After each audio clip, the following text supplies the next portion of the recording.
Welcome guys, we've had the first mid-season driver change of the season and Williams have kicked out Logan Sargeant. Is it a surprise? Well, it shouldn't be really, should it? He's had a poor 36 races for the team, bringing home just 1 point, 9 retirements and a handful of expensive crashes. The final one in Zandvoort, which brought down the curtains on his F1 career. And I'd normally say I'm disappointed, but this time I think he's done the right thing. Let's take a look.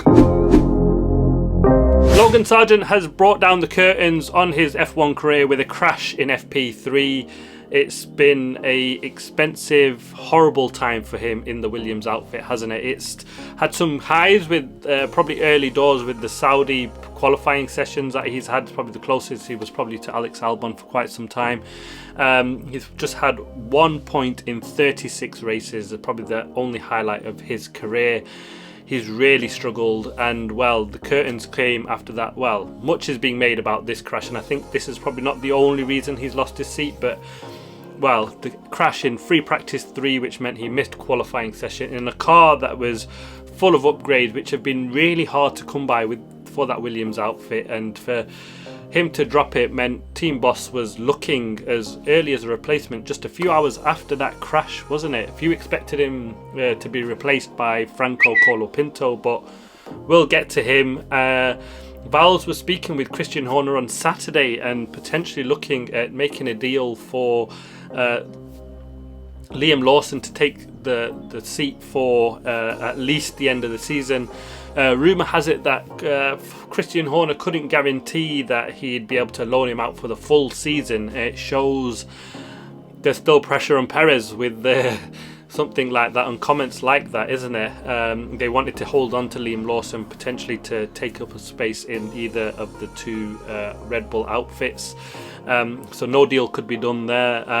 Toto Wolff was really talking up Mick Schumacher, wasn't it? He was saying that we've not seen the real Mick yet, but yeah, Valves has turned his nose at Mick Schumacher as well. But I think Williams have made the right choice.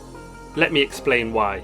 Firstly, he's a Williams Academy driver, and trusting in the process and the plans that you've put in place gives faith to the other junior drivers that one day they might get the seat. Well, and they've also funded an awful lot of money into these guys, so if an opportunity comes up, you've kind of really got to give him the chance.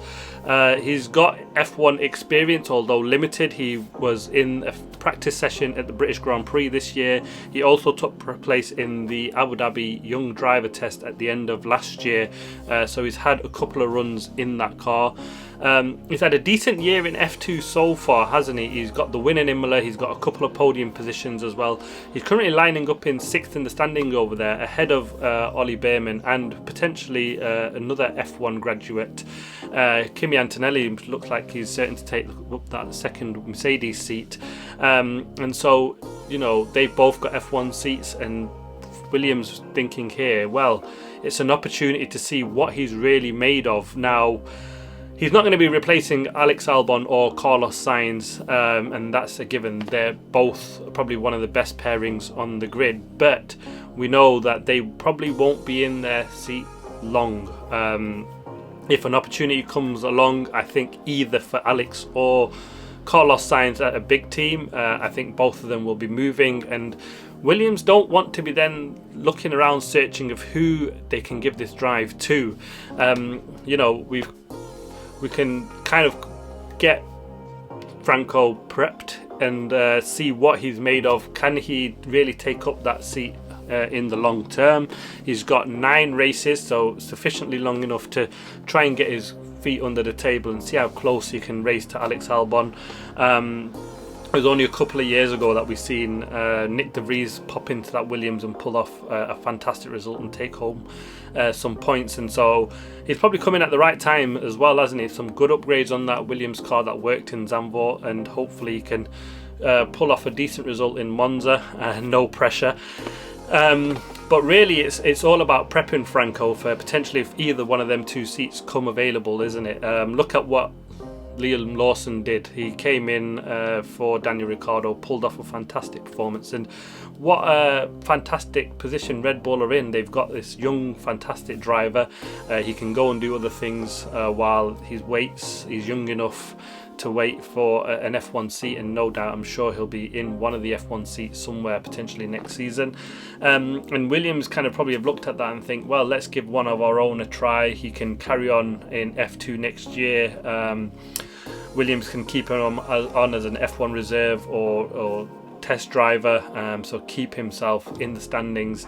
He's young enough, he's only 21 years of age, so it really is kind of just getting himself ready, just potentially for if Alex Albon or Carlos Sainz decide that, well, we've got a big opportunity to go elsewhere, and Williams don't want to be kind of caught short to see who do they throw in last minute at that time, and if this guy can actually come in and perform. He's done well in other junior formula, so potentially got all the skills, but the bar has been kept so high now, hasn't it, by these young guys. Ollie Berman came in, what a fantastic job he did. Liam Lawson I've mentioned already, Max Verstappen, Oscar Piastri, they've put the bar so high for these young guys. He's got a short prep time to get into the car and get used to it, but Nick De Vries had a limited time. Liam Lawson had a qualifying session, so he's had more time than them, and it looks like it should be a fantastic opportunity. 9 races to just show what he can do. He knows that there's not a seat at Williams at the end of it, so it's kind of less pressure to say I'm here for a seat at Williams to stay. It's more of like, here's an opportunity. You get limited chances like this, and they'll be taking it with both hands. The first Argentine driver on the F1 grid in 20 years. It's probably fantastic for the South Americans to have one of their own back in there. It should be fantastic. I cannot wait for Monza to see how he gets on. It looks, I'm actually really excited.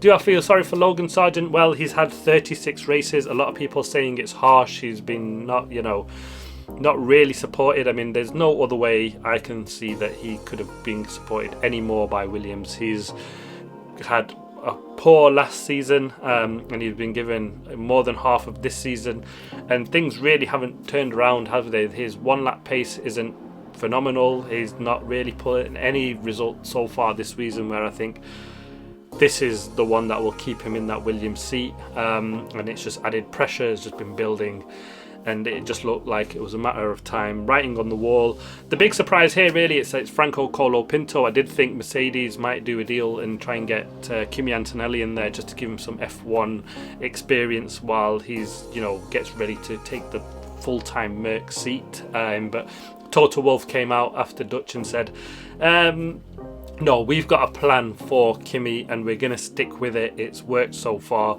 and we'll build him up into that seat for next season. But Logan's out, Franco Colapinto is in. He very much is a surprise man for that seat, but all he can do is take the opportunity with both hands. I can't wait to see how it gets on in Monza. It should be brilliant. Thanks for watching. Please like, subscribe and comment as always. See you next time.